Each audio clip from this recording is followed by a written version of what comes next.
네. 중국이 설정한 방공식별구역을 두고 동북아 지역 정세에 긴장감이 고조되고 있습니다. 미국과 중국이 충돌하고 있는 양상을 보이고 있는 가운데 우리나라와 일본까지 포함되면서 동북아 상황이 갈수록 복잡하게 전개되고 있습니다. 전문가와 함께 관련 소식을 알아보겠습니다. 신인균 자주국방 네트워크 대표 나오셨습니다. 네, 안녕하십니까? 안녕하세요. 네. 지난 목요일이었나요? 한중 군 당국이 만났는데 방공식별구역 조정을 좀 해달라 이렇게 우리가 요구를 했는데 중국이 뭐 한 번에 거부했지 않습니까? 그렇습니다. 중국이 이렇게 강경하게 나오는 이유가 뭐라고 보시는지요? 저도 그 한중 전략 대화의 그 내용이 예. 굉장히 의외였습니다. 왜냐하면 예. 우리 박근혜 정부 들어와서 예. 중국과 굉장히 뭐 외형적으로 관계가 좋아 보이는 그런 모양새였지 않습니까? 특히 네. 우리 그 이제 대통령께서 방중을 했을 때 예. 많은 인기를 얻었고요. 네. 그런 상황에서 이제 차관급 대화였죠. 우리 국방부 네. 차관과 중국의 인민해방군 부총참모장이 예. 이제 만나서 특히나 우리 서울에서 만나서 대화를 했는데 이제 한중 그 중국의 방공식별구역에 대한 수정을 요구를 했는데 그 수정을 요구를 하는 것이 두 가지 파트가 있습니다. 하나는 예. 이제 이해도 부분에 대해서 예. 좀 양보를 해라라는 것이었고 하나는 우리 한국과 중국만이 겹친 부분이 있습니다. 네, 제주도 예. 남서쪽 해상에 예, 20km 곱하기 115km 부분이 있거든요. 예. 여기는 순수하게 우리만의 방공식별구역인데 중국이 예. 그것을 침범했어요. 네. 그래서 저는 그 예상을 이렇게 했습니다. 사실은 이어도 부분은 우리 때문에 설정했다기보다는 일본 때문에 설정한 측면이 예. 크기 때문에 예. 그것은 이제 양보하기는 힘들다라고 봤고요. 예. 다만 그 우리만의 방공식별구역인 그 20km 곱하기 115km는 네. 제주 남서쪽. 양보를 할 것 같았는데 그걸 아주 단호히 거부를 했습니다. 그래서 그 모습을 보고 역시 국제관계라는 것은 예. 외형적으로만 판단을 해서는 안 되겠구나. 특히 지금 이제 중국이 예. 국가 전체의 전략을 예. 태평양으로 세력을 진출시키는 예. 것을 국가 전체의 장기 전략으로 잡고 있는데 거기에서 한국과의 아주 단편적인 관계가 좋다 하더라도 네. 그 전략 전체로 가는데 그 목표에서 한국과의 일시적인 어떤 관계 개선 이런 예. 것이 크게 작용하지 않는구나라는 것을 느꼈습니다. 예, 그렇군요. 더 큰 문제는 중국이 방공식별구역을 더 확대하겠다 이런 입장을 밝혔지 않습니까? 네. 만약에 이게 서해까지도 이걸 확대한다면 지금과는 전혀 다른 차원의 문제가 발생하지 않겠습니까? 지금은 이제 일본과 중국의 갈등 양상에 네. 우리가 지금 예. 사실은 포함되어 있는 것이죠. 예. 그러나 궁극적인 목표는 일본인데 문제는 이제 이 그 중국의 바다가 크게 세 개가 네. 있죠. 예. 황해, 즉 우리의 서해가 있고요. 그리고 이제 지금 동중국해 그리고 네. 남중국해가 있습니다. 예. 제일 문제가 되는 것이 이제 세계적으로 봤을 땐 제일 문제가 되는 것이 남중국해고요. 그리고 이제 그다음 동중국해는 일본하고 관계. 네. 그리고 이제 우리와의 관계는 이제 서해죠.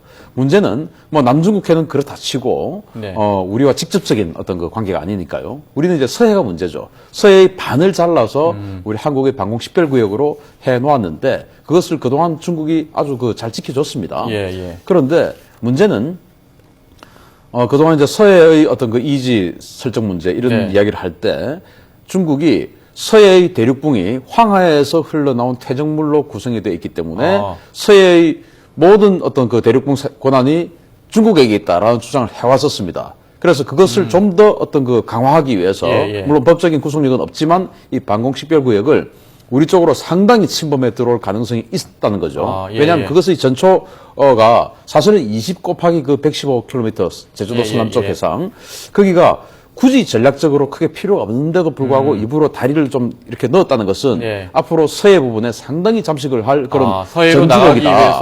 일단 전주곡이라고 저는 봤을 때 그렇게 되면 앞으로는 그 겹치는 부분에 있어서 우리 초계기들은 당연히 계속 그 순회 경비를 할 것이고 그게 이제 중국은 이번에 이제 첫 번째 대응 추격을 했지 않습니까?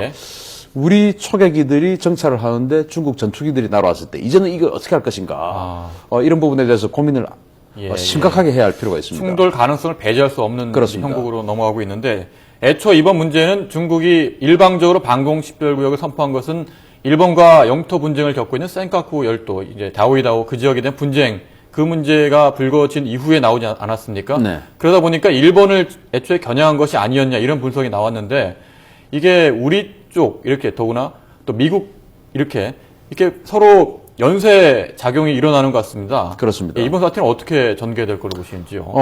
지금 이제 이를테면 경기로 따지면 이게 예. 1회전이죠. 예. 1회전의 타겟은 외형적으로는 일본인데 네. 궁극적으로 2회전, 3회전 가서 궁극적으로는 이 타겟이 미국이다. 그렇게 봅니다. 예, 예. 왜냐하면 일본도 미국의 1급 동맹이고요. 네. 우리 대한민국도 미국의 1급 동맹이지 않습니까? 물론 일본과 한국은 또 별개지만 그러면 이제 방공 식별구역을 서해 네. 그리고 그들이 말한 남해 즉 남중국해죠. 네. 거기에도 설정을 반드시 하겠다. 반드시라는 예. 말을 예. 붙였습니다. 반드시 하겠다라고 했는데 예. 그렇게 되면 결국 서해에는 한국과 중국의 일이지만 예. 그 서해 상의 방공 식별구역을 미국이 설정했습니다.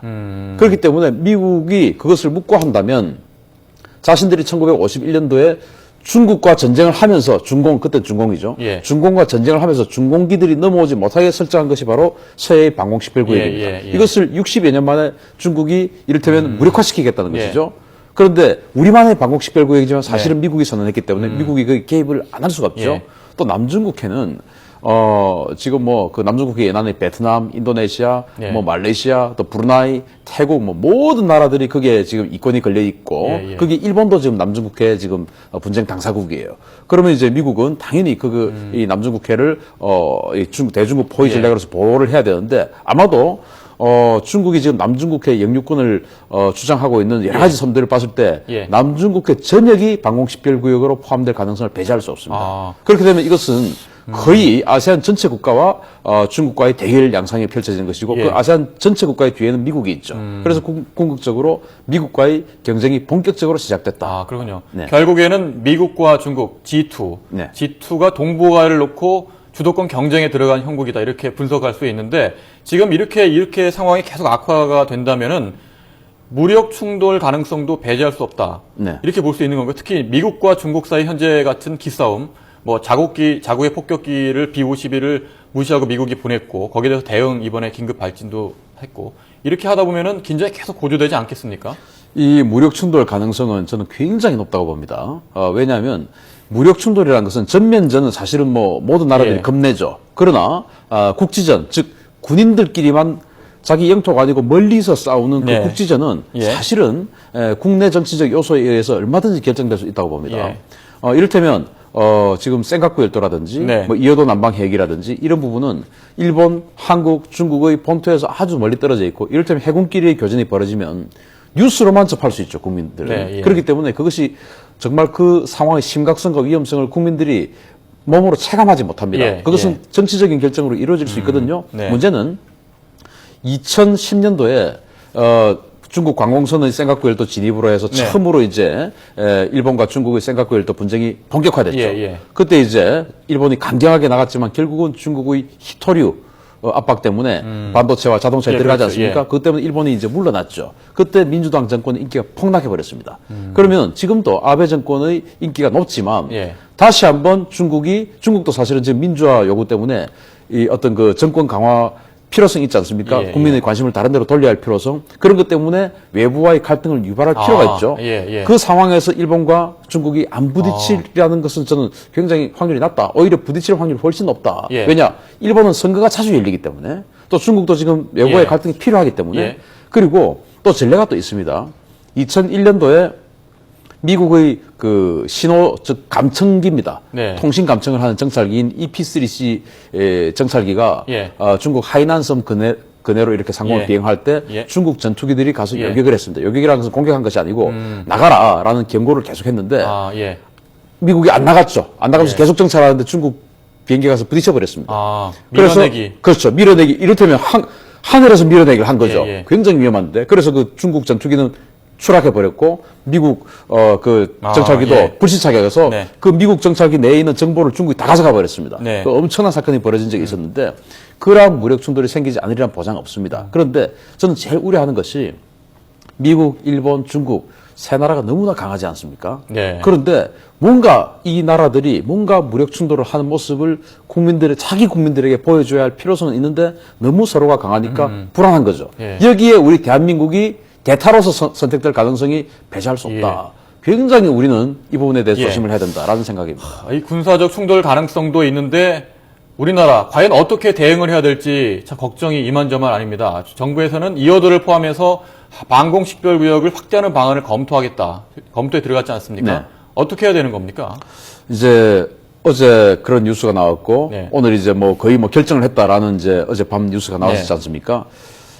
이것을 우리 국민들은 굉장히 시원하게 생각하고 있죠. 그러나 이 신속한 결정이 네. 우리 역사에 어떻게 평가될지는 지금 판단할 수가 없습니다. 저는 신속한 결정은 중요하지만 정말 신중한 결정을 해야 된다고 생각합니다. 왜냐하면 지난 45년 동안 이 이어도 부분의 방공식별구역을 45년 동안 해결을 못했어요.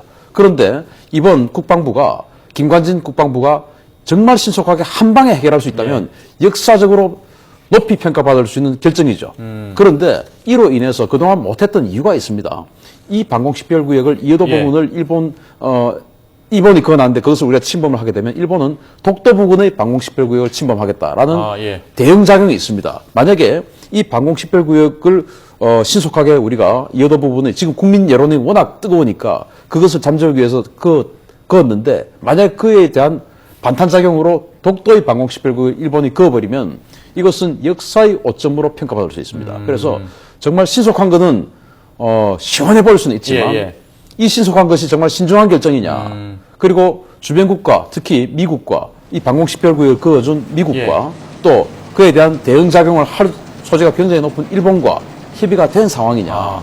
안 되고 일본이 만약에 방공식별구역을 독도 부분에 그어버린다면 이번 이 신속한 결정은 오히려 역사의 죄인으로 평가받을 수도 있는 것이죠. 신속하게 결정하는 것도 중요하겠지만 좀 더 철저하게 그렇죠. 이 동북아 정세가 급변하게 돌아가고 있는 상황인 만큼 좀 더 철저하게 전략을 가지고 접근해야 될 것 같습니다. 그렇습니다. 네. 오늘 말씀 여기까지 듣겠습니다. 지금까지 신인균 자주국방 네트워크 대표였습니다. 고맙습니다. 감사합니다.